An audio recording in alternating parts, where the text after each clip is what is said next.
Bismillahirrahmanirrahim.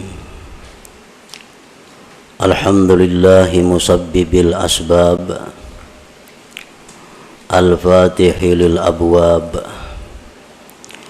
Ashhadu an la ilaha illallah wahdahu la syarika lah, al-malikul wahhab.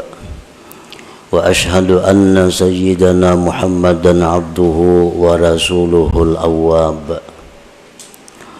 Allahumma salli wa sallim wa barik ala sayyidina Muhammad al-hadi ila as-sawab wa ala alihi wa sahbihi wa dhurriyyatihi wa atba'ihi ila yaumil jazaa'i wa thawab. Amma ba'du. Yang kita hormati dan kita cintai para habaib dan para alim ulama, guru-guru agama, para muhibbin, hadirin hadirat rahimakumullah. Puji dan syukur selalu kita haturkan kehadirat Allah Subhanahu wa ta'ala, yang mana dengan izin, taufik dan hidayah dan inayah daripadanya jualah kita pada saat ini dapat berkumpul di majlis yang penuh berkah ini. Salawat dan salam kita haturkan kepada junjungan kita Nabi besar Muhammad sallallahu alaihi wasallam dan kepada seluruh keluarga, para sahabat, zuriat dan pengikut beliau sampai hari pembalasan nanti. Para muhibbin rahimakumullah. Al-hikmatu tsaniyata ashar min al-hikamil ataiyah. Qala al-imam Ahmad bin Athaillah as-Sakandari rahimahullah wa nafa'ana bi ulumih. Ma nafa'al qalba syai'un mithlu uzlatin yadkhulu biha midana fikrah. Hikmah yang ke-12 daripada Al-Hikamil Athaiyah. Berkata Imam Ahmad bin Athaillah As-Sakandari rahimahullah, tidaklah memberi manfaat akan hati oleh sesuatu seperti uzlah yang masuk dia dengan uzlah itu akan midan lapangan pikir.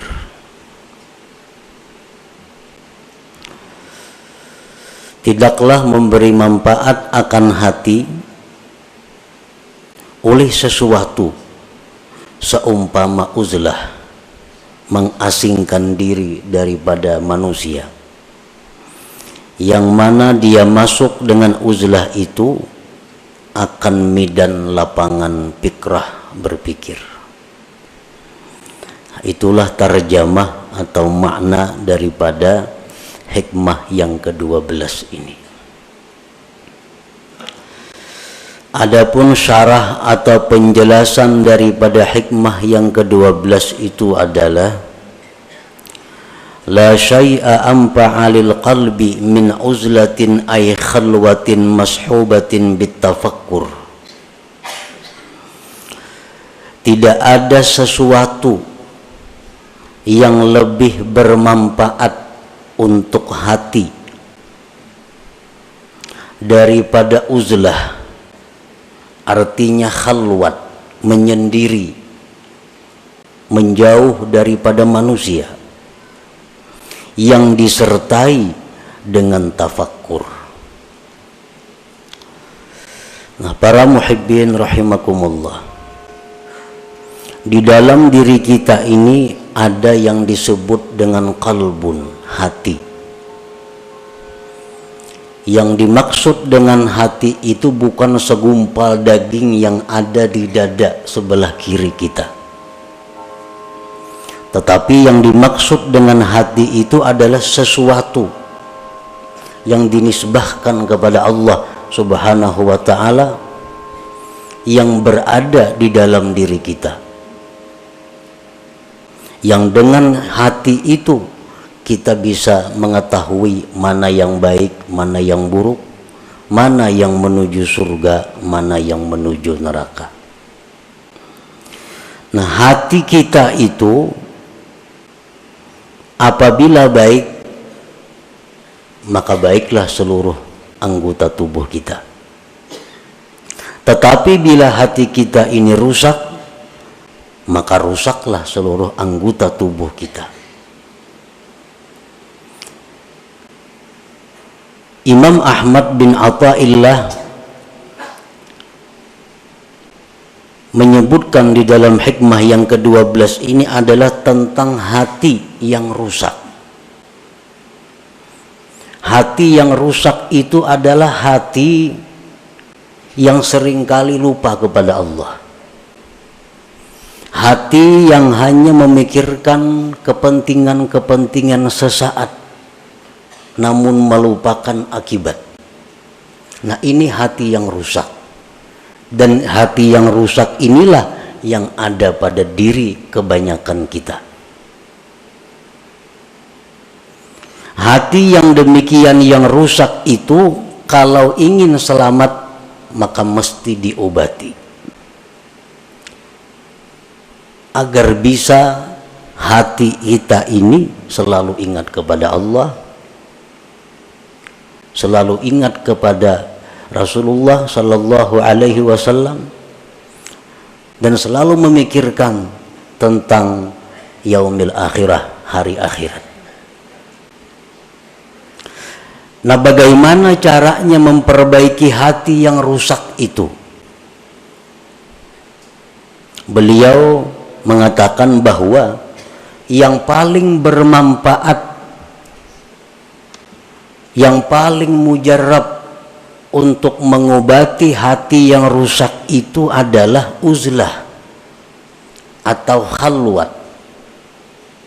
Artinya menjauh daripada manusia, menyendiri, tetapi disertai dengan tafakkur. Dengan kita menyendiri dan tafakkur, maka hati yang rusak tadi diharapkan bisa baik. Nah, itu yang dimaksud di dalam hikmah yang ke-12 ini. La khaira fi uzlatin ay khalwatin la tafakkura biha wa la nuhuda li tafakkurin la uzlata ma'aha. Tidak ada kebaikan pada uzlah, khalwat, yang tidak ada tafakkur padanya. Kita menyendiri, mengasingkan diri daripada manusia, tapi kada ada tafakkur. Nah, maka itu uzlah, tidak ada kebaikannya. Sedangkan tafakkur tapi tidak uzlah, tafakkur di waktu kita berada di tengah-tengah umat, tafakkur di waktu kita berada di tengah-tengah masyarakat, maka tafakkur itu tidak akan menimbulkan kemajuan. Tafakkur itu tidak akan murni. Tafakkur itu tidak akan bersih, sehingga tidak sesuai saat yang diharapkan dengan tafakkur itu. Nah, oleh karena itu pengarang tadi menyebutkan bahwa uzlah yang disertai dengan tafakkur itulah yang paling bermanfaat untuk memperbaiki hati yang rusak itu. Para muhibbin rahimakumullah, qala Rasulullah sallallahu alaihi wasallam, tafakkuru sa'atin khairun min ibadati sab'ina sanah. Tafakkur sesaat, satu mat, itu di sisi Allah lebih baik nilainya, pahalanya daripada ibadah kita selama 70 tahun yang tidak ada tafakkurnya. Kita beribadah, misal ibadah apa, tapi kada ada tafakkurnya 70 tahun, maka harganya lebih mahal tafakkur sesaat di sisi Allah subhanahu wa ta'ala. Lianna bihi yasidul abdu ila ma'rifati haqaiqil asya wa ila ta'zimillah ta'ala wa ta'zimi kulli ma yurdi. Karena dengan tafakkur itu sampailah seorang hamba kepada mengenali hakikat-hakikat sesuatu. Dengan tafakkur itu seseorang bisa mengagungkan Allah. Dengan tafakkur itu dia bisa mengagungkan tiap-tiap sesuatu yang membuat ridhanya Allah. Nah, para muhibbin rahimakumullah. Apa yang pertama tafakkur itu? Apa yang pertama mesti kita pikirkan? Yang pertama kita pikirkan adalah diri kita. Karena man arafa nafsah arafa rabbah. Barang siapa yang mengenali, mengetahui dirinya, maka dia akan mengetahui Tuhannya. Nah, jadi yang pertama kita tafakkur, yang pertama kita renungkan adalah diri kita. Apa yang kita renungkan dari diri kita? Nah, yang pertama yang kita renungkan dari diri kita adalah limadza khuliqtu. Limadza khuliqtu. Untuk apa aku ini diciptakan Allah? Nah, itu yang pertama.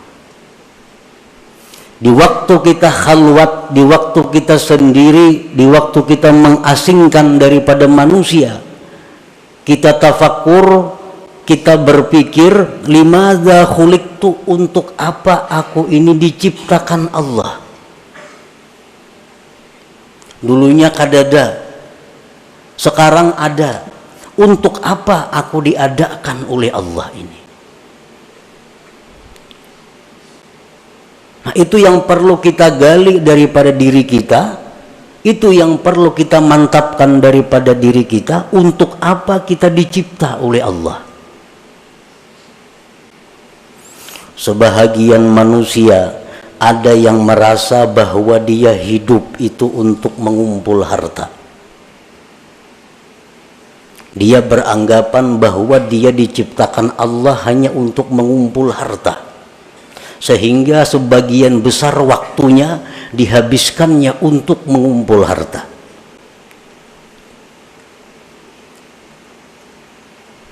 Walaupun itu dia mengakui atau dia mengingkari, tapi kenyataan fakta membuktikan bahwa sebagian besar waktu dia habiskan untuk mengumpul kekayaan. Itu secara kada langsung bahwa dia mengakui bahwa aku dicipta untuk mengumpul harta.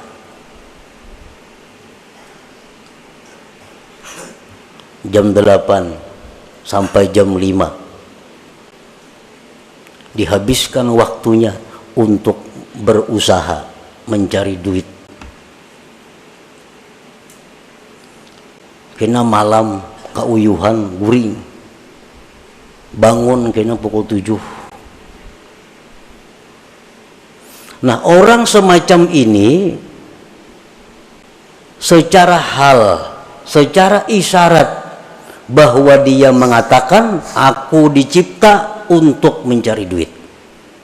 Walaupun di mulutnya kada keluar kata-kata itu, tapi tingkah lakunya menunjukkan demikian.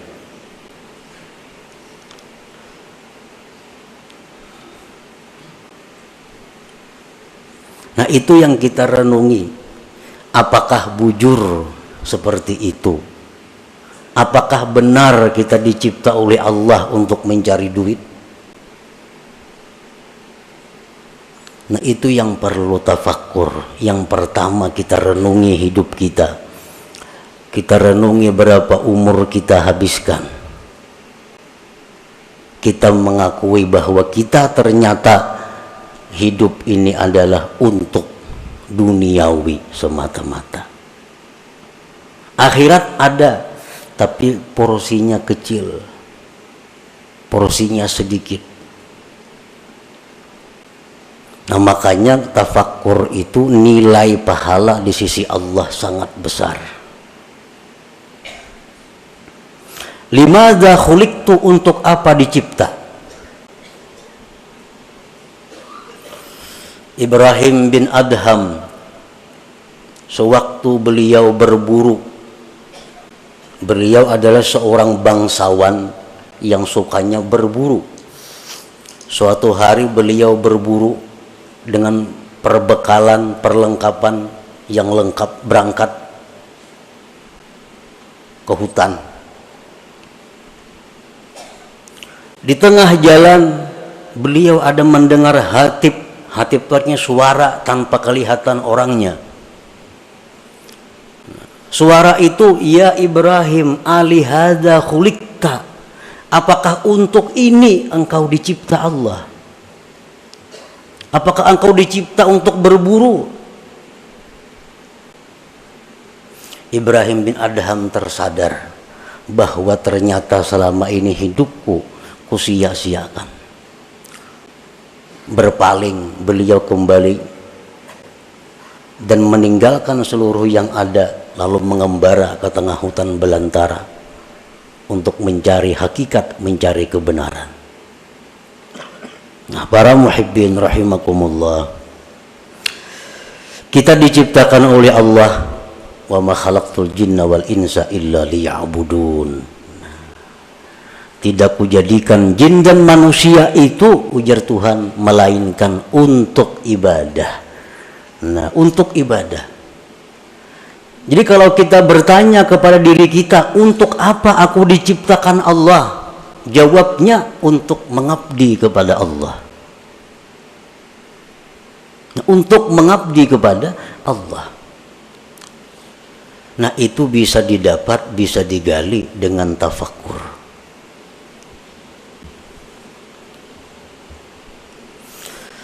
Nah, berhubung ibadah ini ada yang memerlukan sarana-sarana, ibadah ini ada memerlukan dana-dana, lalu dicarilah usaha, dicarilah duit, dicarilah makanan, dicarilah pakaian, dicarilah tempat tinggal. Supaya apa semuanya itu? Supaya bisa nyaman dan terus-menerus beribadah kepada Allah. Nah, jadi orang mencari duit itu sebujurnya adalah untuk supaya beribadah. Jangan dipaling karena mencari duit lupa ibadah. Bila tak paling ya itu.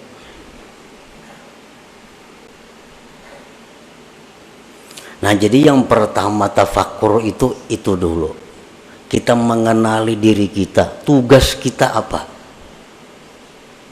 Ternyata tugas kita hanya satu, adalah mengabdi kepada Allah. Tidak ada yang lain.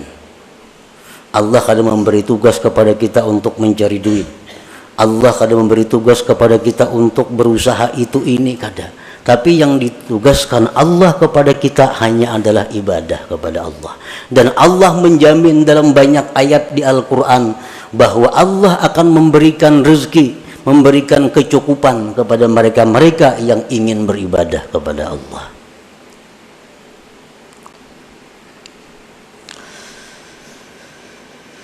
Fal uzlatu wasilatun lahu wa mu'inatun alaih. Uzlah, mengasingkan diri, itu merupakan jalan bagi tafakkur dan membantu atas tafakkur. Namun kita di tengah manusia, di tengah keributan, kita akan sulit dapat tafakkur yang murni. Tapi kalau kita di tempat yang sunyi, di tempat yang sendiri, nah itu diharapkan ada tafakkur yang bersih. Jadi menyendiri itu merupakan wasilah. Mengasingkan diri dari manusia itu merupakan membantu untuk tafakkur. Hadhihi liman laisa lahu syaikhun yurabbi.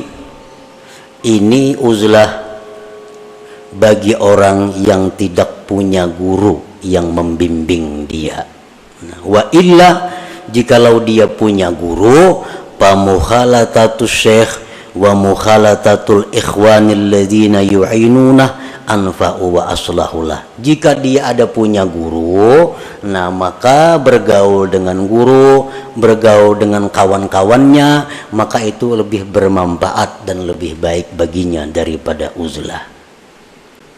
Jadi uzlah supaya bisa tafakkur ini untuk orang-orang yang menuju jalan Allah, tidak di bawah tidak di bawah bimbingan guru yang tertentu. Kalau orang itu ada punya guru tertentu, maka semajlis dengan guru itu lebih baik baginya.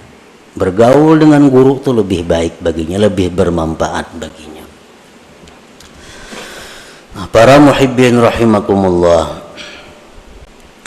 Wa'alam anna bil khalwati fawaida, ketahuilah bahwasanya pada khalwat itu banyak faidahnya.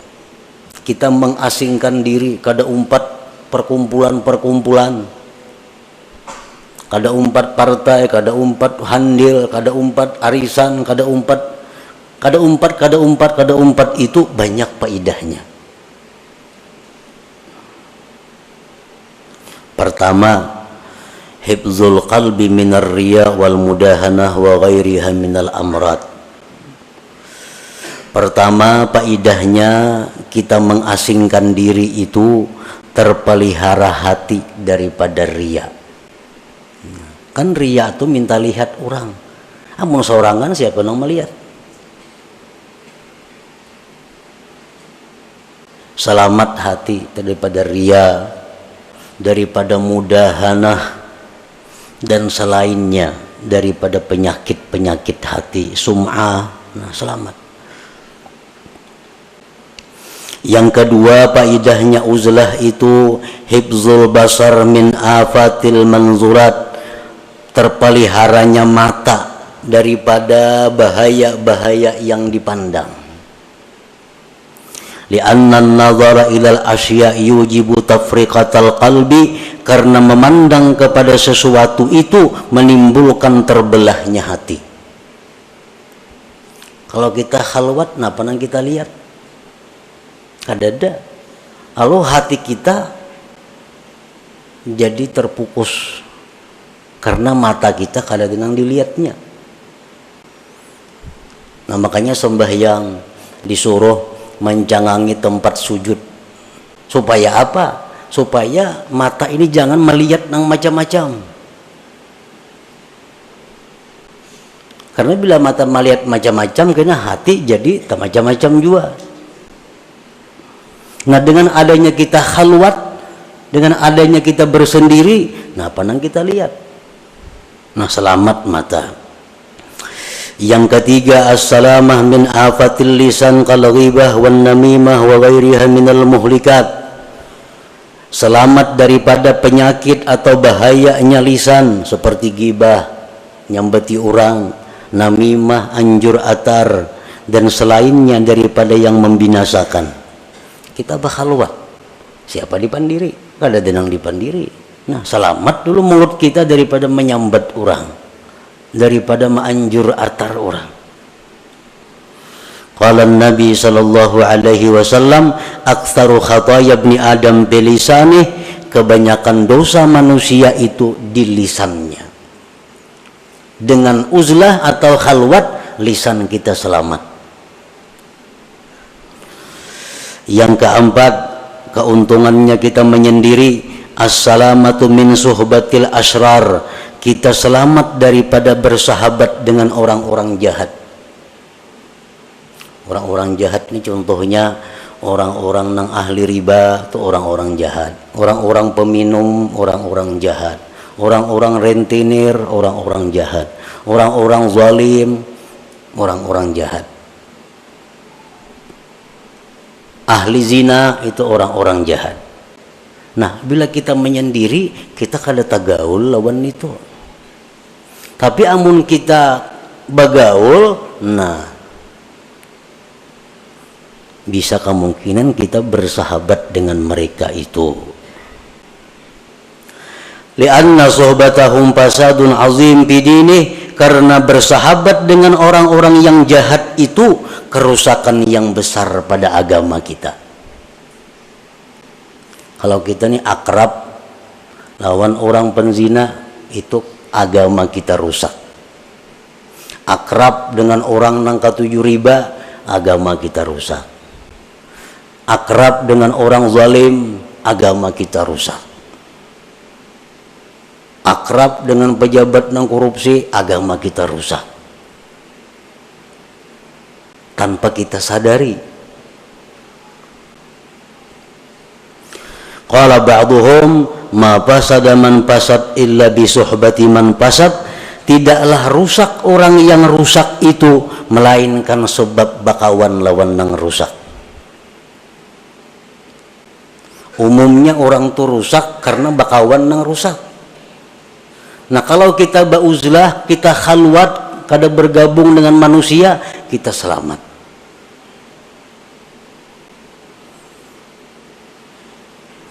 Orang-orang yang dimasukkan dalam asrar, kelompok orang-orang jahat,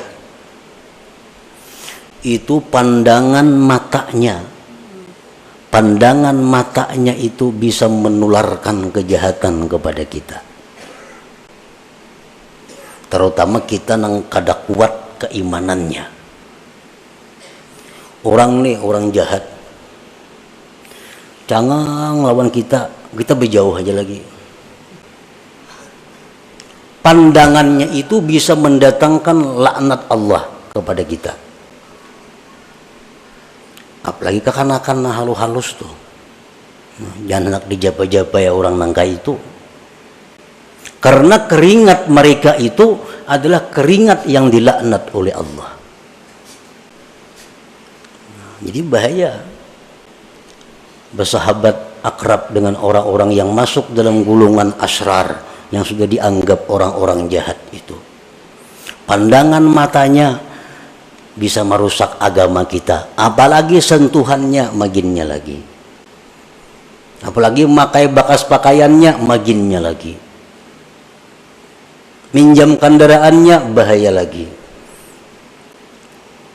Jadi semua kejahatan, maka sesuatu yang terkait dengannya adalah membahayakan agama kita. Nah sebaliknya sama dengan orang-orang saleh, orang-orang yang dicintai Allah.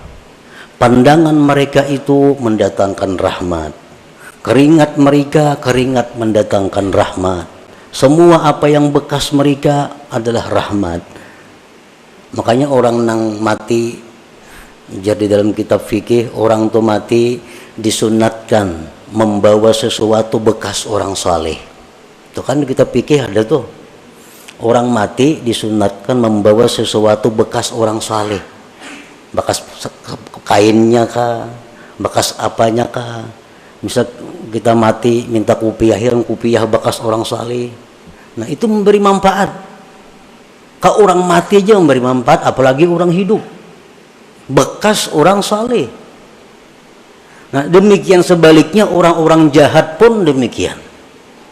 Akan menimbulkan dampak kepada mereka-mereka yang belum kuat hatinya, belum kuat keimanannya.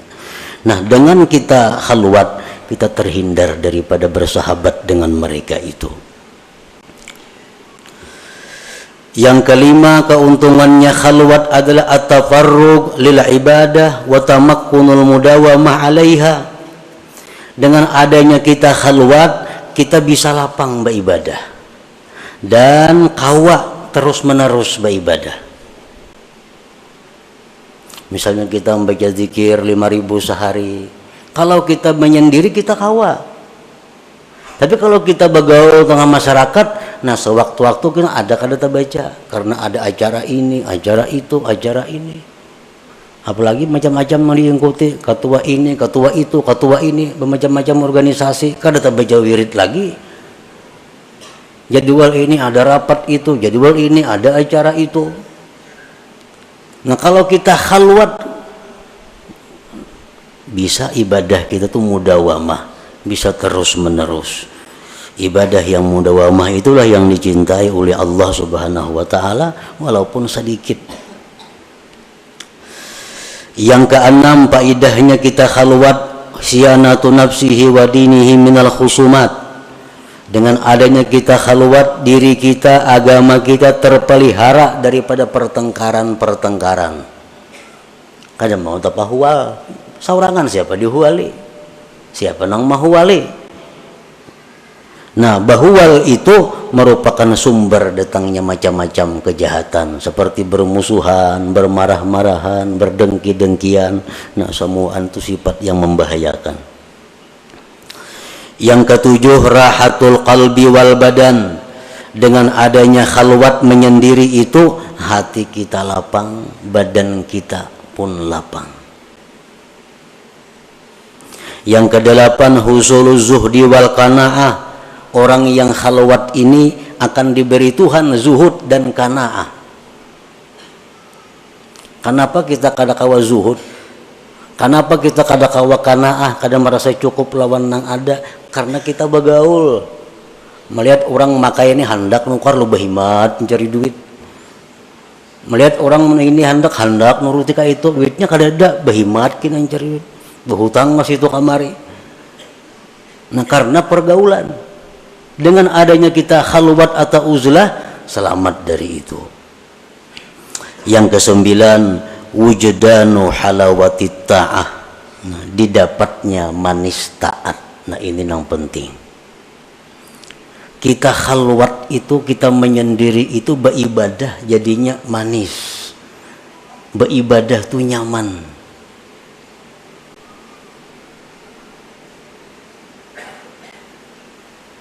Qala Abu Talib Al-Makki rahimahullah, la yakunul murid shadikan hatta yajida bil khalwah minal halawah wan nasyat wal quwwah ma la yajidu bil alaniyah. Tidaklah seseorang murid itu benar sehingga dia mendapati di dalam khalwat itu manis dan rajin kuat ibadah, sesuatu yang tidak ia temukan di tengah orang banyak. Ini menandakan kita nih bujur. Bila beribadah itu tak kuat saurangan, tak nyaman saurangan, tak manis saurangan pada di tengah orang banyak, itu menunjukkan kita bujur. Tetapi bila mana kita saurangan manguliat, kulir di tengah orang banyak rajin, menunjukkan kita munafik ngarannya. Di tengah orang banyak perajinnya beribadah. Bila saurangan sajus saja kada sanggup membaca Quran. Di tengah orang banyak 2 juz sanggup. Dalam kamar saurangan kada kawa. Nah, ini menunjukkan ada sifat munafik di dalam hati.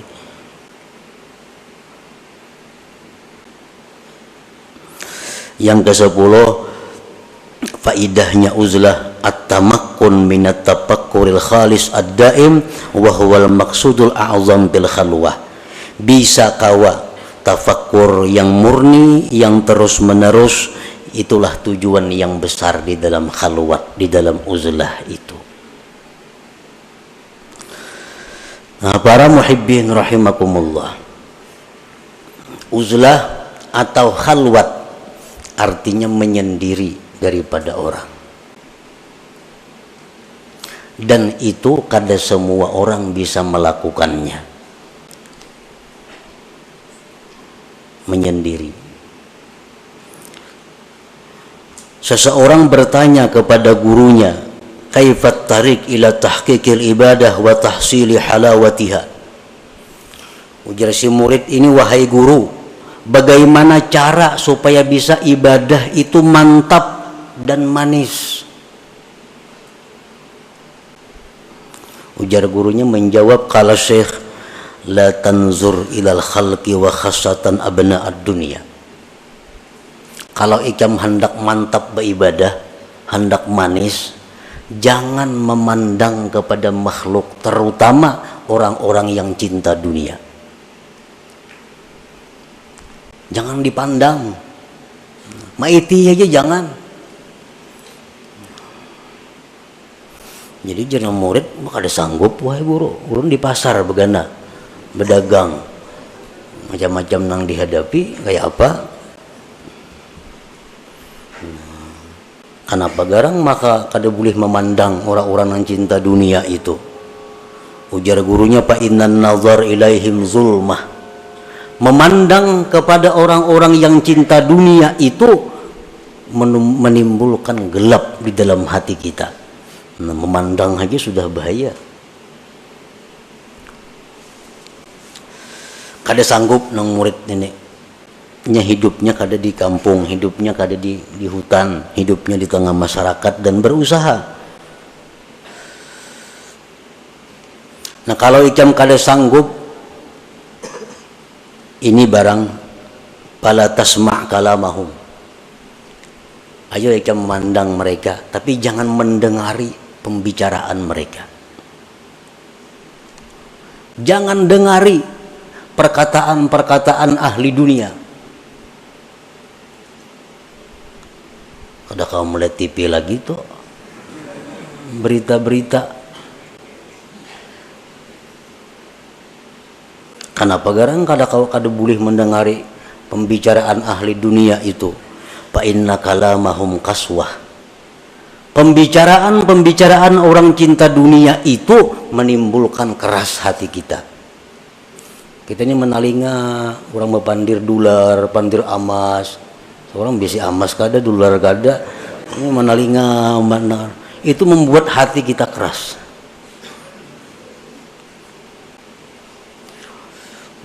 Bagi si murid tadi kada kawa juga kada mendengari guru wana. Bertemuan hari-hari. Lalu ujar gurunya, amun ikam kada kawa jua kada mendengar mereka itu, bala tu'amilhum. Jangan kerjasama dengan mereka. Jangan bekerja sama. Inya besaruan, jangan ditulaki.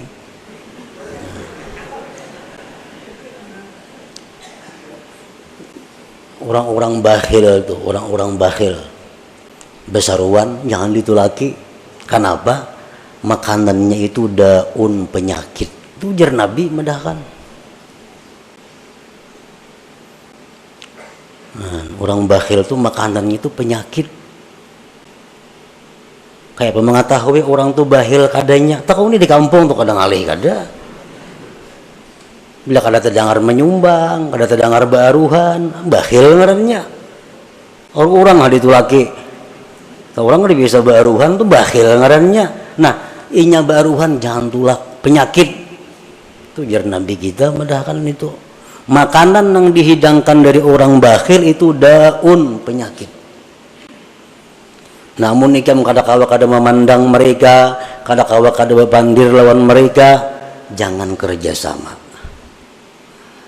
Jangan hendak berjual tukar lawan inya, jangan hendak mendatangi inya, jangan hakun didatangi inya. Maka ada kawa juga guru kayak itu, kada sanggup juga. Nah, jaguru nang terakhir, munik yang pada sanggup juga itu, pala taskun ilaihim, jangan ikam tentram kepada mereka. Ini yang terakhir, jangan tentram. Kadang-kadang hati kita nih, bila parak orang sugih asa nyaman, nah itu iya ngaran tentram melawan mereka. Bila parak orang miskin bepaluhan sakada nyaman. Nah. La taskun ilaihim, jangan tentram kepada mereka. Janganlah dijadikan orang-orang cinta dunia itu penentram hati kita, jangan. Fa inna sukun ilaihim halakah, karena mencari tentram kepada mereka itu kebinasaan kita. Nah, ini terakhir. Jadi ayuha hendak memandang mereka, hendak mendengari perkataan mereka, hendak bekerja sama lawan mereka, tapi sebuting. Jangan hendak tentram, jangan hendak merasa tenang dengan mereka itu.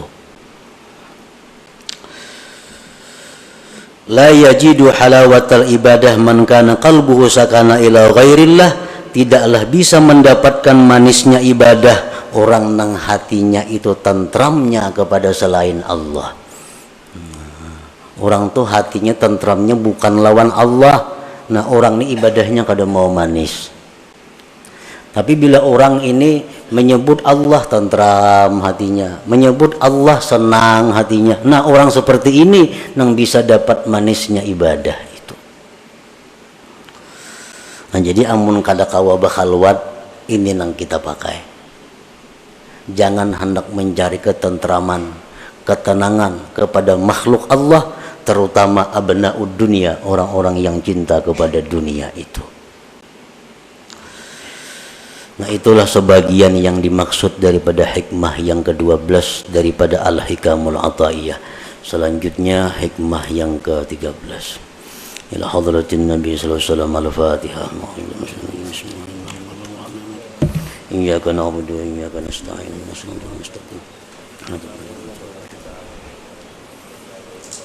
يا الله بها يا الله بها يا الله بحسن الخاتمة يا الله بها